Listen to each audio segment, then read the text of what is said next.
What's going on, baseball fans? Jeremy Latacuente here for the Baseball Banter broadcast. And on this broadcast, we're going to be bantering about the state of the 2023 New York Mets. Now, before I get into it, there is a corresponding article up on latacuenteledger.com. Links to that article are down in the show notes below. Now, as we look at the state of this franchise, we begin with the major acquisition.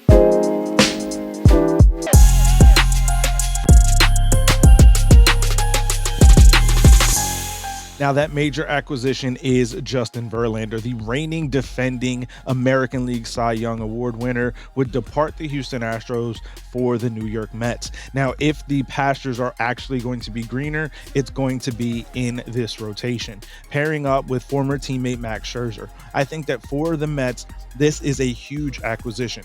The loss of Jacob deGrom had to be answered in a very big way, and there's none bigger than the reigning and defending Cy Young Award winner. Justin Verlander is absolutely on a Hall of Fame trajectory, and if he were to stop pitching right now, would likely be inducted on his first ballot.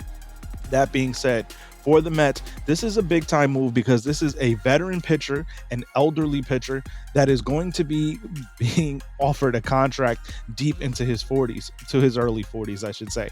This is going to be an opportunity for Verlander to really show the world that it wasn't just an anomaly as he came back from Tommy John surgery, but this is going to be an opportunity for the Mets to really try to put their best foot forward with a dynamic 1-2 punch of Justin Verlander and Max Scherzer together, heading towards the World Series.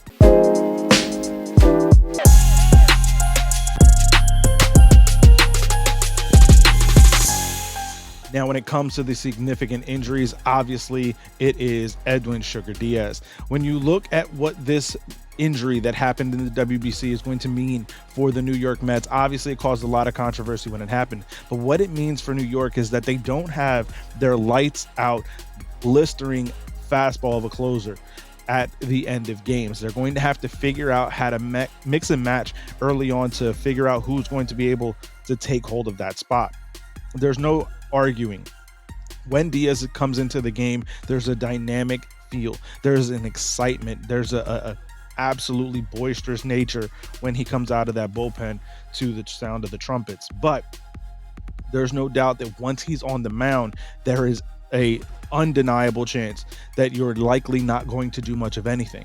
So the Mets are now going to have to figure out how exactly they're going to counteract that loss, that major loss in their bullpen. So it's going to be interesting to see how they decide to shake things out throughout the course of the season, but no doubt about it, it is a significant loss to lose Edwin Diaz for the season.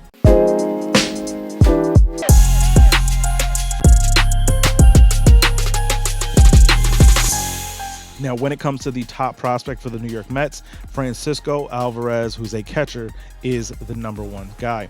There's an opportunity for this player to really be able to come up and do something for the Mets long term.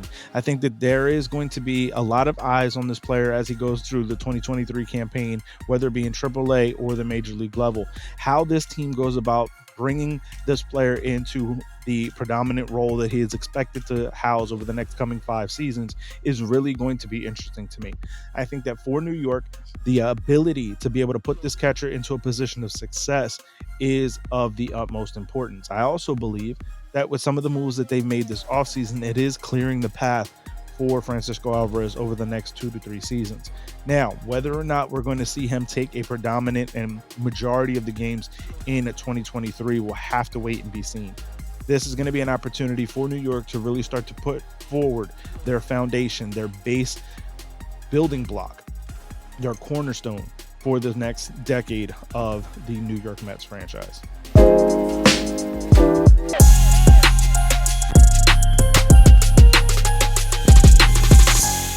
As we get into the bold prediction, I'm predicting that Pete Alonso will have another 50 home run campaign.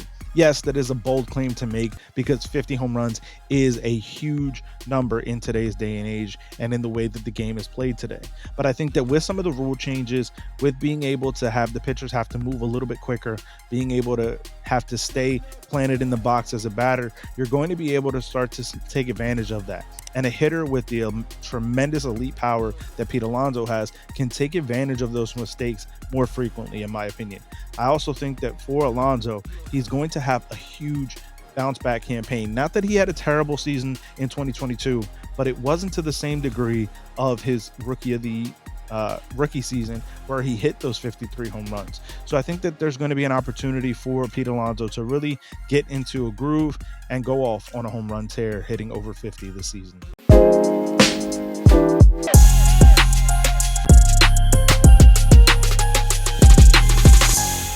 Now, as we rank out the division and predict it, I say the Mets end in first place.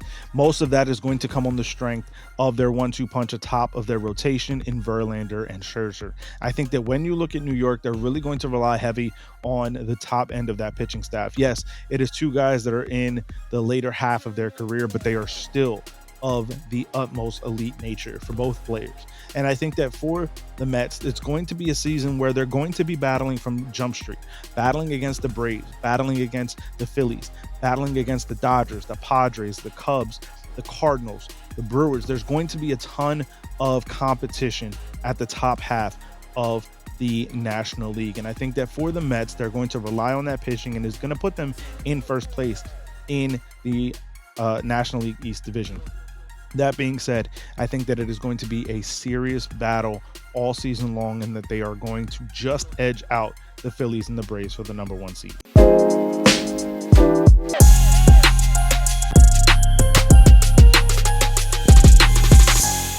Now, when it comes to grading out the pitching staff, it is a B+ overall. Beyond Scherzer and Verlander, there are serious questions. You had Edwin Diaz before the injury in the WBC as a lights-out closer in the back end of the bullpen, and you just had to bridge the gap in the middle. But right now, the New York Mets are going to have questions in that bullpen as well as the back half of that starting rotation. The loss of Jose Quintana is going to be a very big one to suffer. This was going to be a rotation that was completely revamped and being able to be a rotation that sustains itself long term. Now there's going to be questions about that. How the Mets respond to that this season is really going to dictate how successful this pitching staff will be. So for right now, it is a B+ with room for improvement, but also room for regression.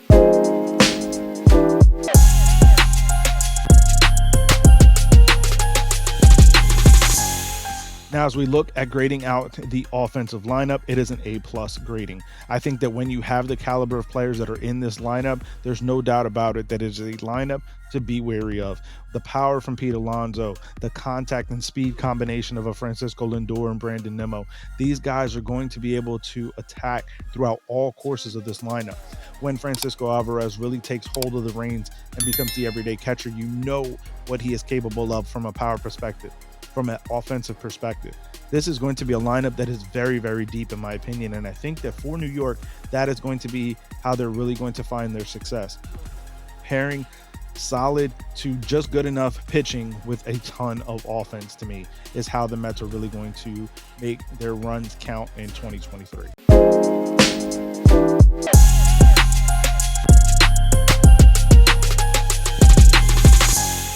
Now, as we grade out the offseason for the New York Mets, it's an A overall grade. Bringing in Justin Verlander, re-signing Brandon Nimmo, as well as the plethora of money that the owner, Steve Cohen, has spent on this New York Mets team, is no doubt about it. They have had a tremendous offseason. I think that for the Mets, this was an owner who's obviously a fan first and willing to spend on his team to be able to put them in a very good position to succeed.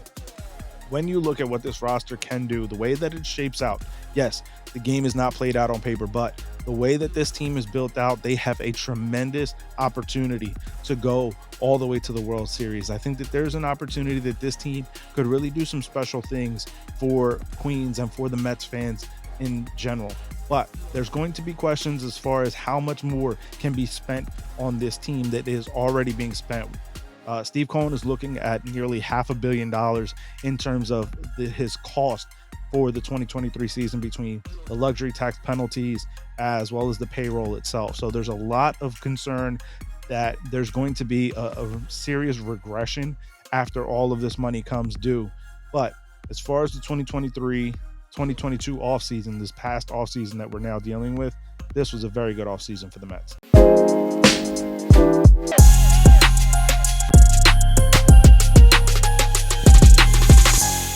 Now, when when it comes to grading out the franchise, another A overall. I think that when you have the owner that is a fan first, that is willing to invest that money, that is willing to bring in the top guys that he is willing to be able to spend on, you have players already within the organization that are some of the very best in the game today.